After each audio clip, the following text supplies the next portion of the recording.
اور مدینہ جانے کے لیے 3 سال بچے ہوئے تھے. ہجرت کرنے کے لیے کتنے سال بچے ہوئے تھے؟ 3 سال بچے ہوئے تھے. اور بڑے بڑے حادثات اللہ کے نبی صلی اللہ علیہ وسلم کے ساتھ ہوئے تھے. اللہ کے نبی صلی اللہ علیہ وسلم کے جو سہارے تھے بظاہر دنیاوی، آپ صلی اللہ علیہ وسلم کے چچا حضرت خدیجہ رضی اللہ عنہا، جو اللہ کے نبی صلی اللہ علیہ وسلم کی سب سے پہلے اہلیہ محترمہ تھی، اور بہت اللہ کے نبی صلی اللہ علیہ وسلم کو انہوں نے سپورٹ کیا تھا. اور اسی طرح اللہ کے نبی صلی اللہ علیہ وسلم کو انتہائی قسم کی شدید قسم کی تکلیفیں مشرکین مکہ اس وقت تک دے چکے تھے، گویا محدثین کہتے ہیں اللہ کے نبی صلی اللہ علیہ وسلم اندر سے بالکل ٹوٹ چکے تھے. تو اللہ رب العزت نے تسلی کے لیے معراج کا سفر کروایا، اور ایسی ایسی اپنی نشانیاں دکھائی کہ اس سے پہلے کسی کو وہ نشانیاں نہیں دکھائی تھیں. جب سفر شروع ہوا ہے سفر معراج، تو اللہ رب العزت نے براق کا انتظام کیا. براق کہتے ہیں ایسی سواری کو، روایت کے اندر حدیث کے اندر اس کی صفات آتی ہے. براق جو جانور اللہ کے نبی صلی اللہ علیہ وسلم کے لیے خاص طور پر اس سفر کے لیے جو سواری تیار کی گئی تھی، وہ براق جو ہے اس کی تیزی کے متعلق محدثین کہتے ہیں کہ اس کا ایک قدم یہاں پر رہتا ہے اور دوسرا قدم منتہائی نظر پر، یعنی ہماری نظر جہاں جا رہی ہے وہاں پر وہ دوسرا قدم رکھتا ہے. تو اللہ رب العزت نے ایک ہی رات کے اندر، رات کی کچھ گھڑی کے اندر، اتنا لمبا جو سفر اللہ کے نبی کو کروایا وہ براق پر کروایا ہے.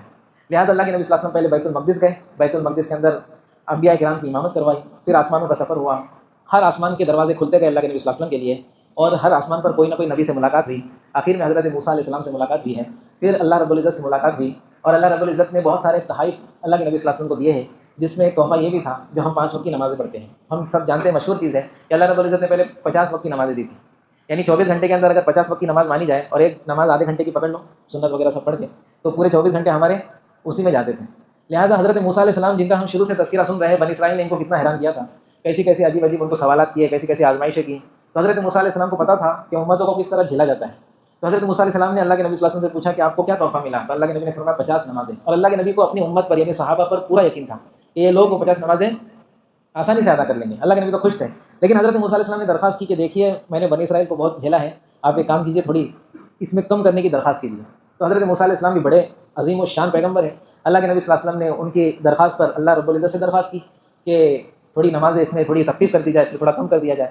تو کچھ نمازیں کم ہو گئی، کچھ گنتی کم ہو گئی. پھر موسیٰ علیہ السلام کے پاس آئے، کہنے لگے کتنی رہی؟ بولے اتنی رہی. اس طرح سے 2-3 بار مرتبہ ایسا ہوا. آخر میں اللہ رب العزت نے کہا کہ ٹھیک ہے اے محمد صلی اللہ علیہ وسلم، ہم نے آپ کی امت پر 5 نمازوں کو فرض کیا ہے، جو بھی اس کی پابندی کرے گا ہمارے ذمہ ہے کہ ہم اس کو اپنی طرف سے 5 انعامات دیں گے. تو بہت سارے انعامات ہیں، لیکن سب سے پہلی چیز یہ ہے کہ اللہ رب العزت نے اس نماز کو ذمہ داری کہا ہے، یہ اللہ کا حق ہے ہمارے اوپر. لہٰذا اللہ کے نبی صلی اللہ علیہ وسلم جب واپس وہاں سے گزرے تو حضرت موسیٰ نے کہا کتنی بچی؟ تو فرمایا 5. فرمایا اس میں بھی کچھ؟ تو اللہ کے نبی فرمایا نہیں، اس سے میں کم نہیں کروا سکتا. لہٰذا ہم کو اللہ رب العزت نے بطور تحفے کے اور بطور ذمہ داری کی نماز عطا کی ہے، تو اس کی ہم فکر کریں کہ ہم اس کو پابندی سے ادا کریں. پھر اللہ کے نبی صلی اللہ علیہ وسلم واپس سے جو ہے اس براق پر بیت المقدس آئے، پھر بیت المقدس سے مسجد حرام میں آئے، اور پھر اللہ کے نبی صلی اللہ علیہ وسلم نے دوسرے دن اس سفر کے متعلق صحابہ کو بتلایا، مشرکین کو بتلایا. لیکن مشرکین نے اس کو جھوٹا سمجھا، اس کو غلط مانا، اور بہت سارے لوگوں نے اس کو سچا بھی مانا.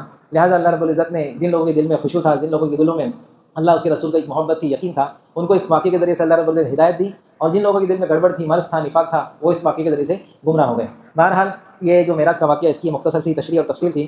اسی طرح اللہ رب العزت نے سورت کے اندر ماں باپ کے متعلق کہا کہ ماں باپ اگر بوڑھے ہو جائے تو تم ان کو اف بھی نہیں کہہ سکتے.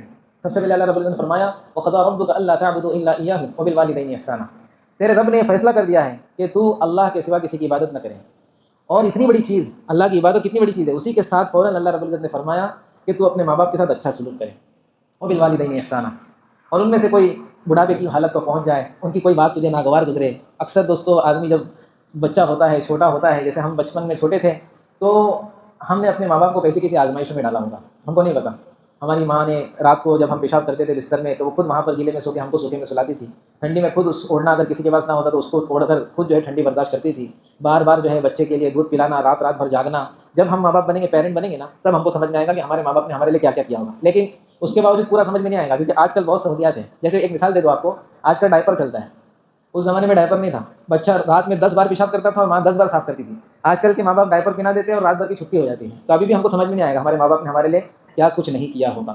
بہرحال اس کے لیے اللہ رب العزت نے ان کا حق بھی بڑا رکھا ہے کہ ان کی کوئی بات ناگوار گزرے تو ان کو اف تک نہیں کہنا. اللہ رب العزت نے یہ اف جو ہے یہ بہت چھوٹی چیز ہے، اف تک کہنے کو منع کیا ہے. لیکن اللہ معاف کرے دوستو، آج ہم میں سے بعض لوگ بہت ہی خطرناک طور پر اپنی آخرت کو برباد کرنے کے چکر میں ہیں، اور ماں باپ کو بعض لوگ جو ہے دھکے مارتے ہیں، برا بھلا کہتے ہیں، گالیاں دیتے ہیں. اللہ ایسی اولاد سے حفاظت فرمائے. دوستو یہ کچھ نہیں کر رہے ہیں، یہ اپنے لیے جہنم کا راستہ بھی آسان کر رہے ہیں. اور ایک بات ضرور دھیان میں رکھنا کہ اللہ کے نبی نے فرمایا کہ ماں باپ کو تکلیف دینا، ماں باپ کو ستانا ایسا گناہ ہے کہ اس کی آخرت میں سزا ملتی ہی ملتی ہے، دنیا میں بھی اللہ رب العزت اس کی سزا دیتے ہیں. یعنی جو اپنے ماں باپ کو ستائے گا، ماں باپ کی نافرمانی کرے گا، ان کا دل دکھائے گا، اس کی اولاد اس سے زیادہ اس کے ساتھ ایسا معاملہ کرے گی. لہٰذا ہم سب اس کی فکر کریں, جن کے ماں باپ حیات ہیں ان کی خدمت کریں, اور جن کے ماں باپ حیات نہیں ہے تو اللہ کے نبی نے وہ بھی بتا دیا کہ اگر کوئی نافرمان تھا بچہ, اس کے ماں باپ کا انتقال ہو گیا تو وہ بھی ابھی فرما بردار بن سکتا ہے. ان کے لیے دعائیں کر کے, ان کے دوستوں سے, ان کے ملنے جلنے والوں سے, ان کے رشتہ داروں سے اچھا سلوک کر کے اس کے پاس بھی آپشن ہے کہ وہ اگرچہ وہ نافرمان تھا لیکن اب بھی وہ فرما بردار بن سکتا ہے. اللہ اس کے لیے ہم سب کو جو ہے توفیق عطا فرمائے. اسی طرح اللہ رب العزت نے سورت کے اندر فضول خرچی سے روکا کہ فضول خرچی کرنے والے, اسراف کرنے والے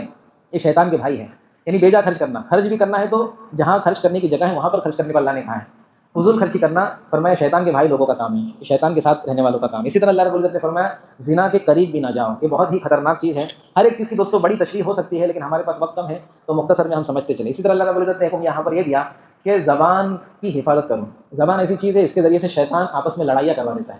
زبان ایسی چیز ہے, دیکھو ہر لڑائی کے پیچھے آپ کو جو مین کردار ملے گا وہ زبان کا ملے گا. زبان بہت خطرناک چیز ہے. اس کے لیے حضرت ابوبکر صدیق رضی اللہ عنہ زبان کو پکڑ کے ایسا ہلاتے تھے اور کہتے تھے تو خاموش رہے, تیری وجہ سے میں مصیبت میں اور تکلیف میں آ جاؤں گا. مختلف روایت ہے اس کے بارے میں. اس لیے دوستوں ہم زبان کی حفاظت کریں. زبان ایسی چیز ہے کہ اس سے اگر اچھا کلمہ نکلتا ہے, کلمہ طیبہ اور کلمہ شہادت, اللہ کو راضی کرنے والا کوئی کلمہ نکلتا ہے تو بہت بڑی جنت ملتی ہے. اور زبان ایسی چیز ہے اس سے کوئی اللہ کی ناگواری والا کلمہ نکلتا ہے, اللہ کے نبی نے فرمایا کہ وہ اس کو چھوٹا سمجھتا ہے لیکن جہنم میں مشرق سے مغرب تک کی دوری کے مسافت کے وقت اس کو پھینک دیا جاتا ہے.